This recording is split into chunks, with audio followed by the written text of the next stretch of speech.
Hello everyone, if you're getting this error in GTA 5, unable to launch game, then you have come to the right place because in this video I'm going to show you how easy it is to fix this annoying error on GTA 5 easily. So first of what you're going to do is you're going to go to your C drive, and then you're going to go to program files, you're going to go into Rockstar Games, you're going to go into launcher here, here you're going to scroll down, and then you're going to double click on uninstall and you're going to uninstall the Rockstar Games Launcher. After that, you're going to go back, go into Social Club, uninstall Rockstar Games Social Club as well. After that, go ahead and restart your computer. And once you're done with the restart, now you're going to open up your Explorer again. You're going to go to your C drive again. You're going to go into users and then you're going to select your username.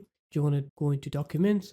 Here, you're going to delete this Rockstar Games folder, and once you're done with deleting this folder, now what you're going to do is you're going to open up your web browser and then you're going to search for Rockstar Games Launcher. You're going to go onto this link from rockstargames.com.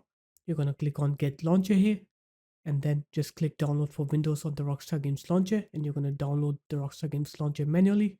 And once it's done downloading, you're going to go ahead and install it. After it's installed, and now when you try to play GTA 5, you'll see your game will work correctly and you will not get that unable to launch game error anymore. So there it is guys, that's how easy it was.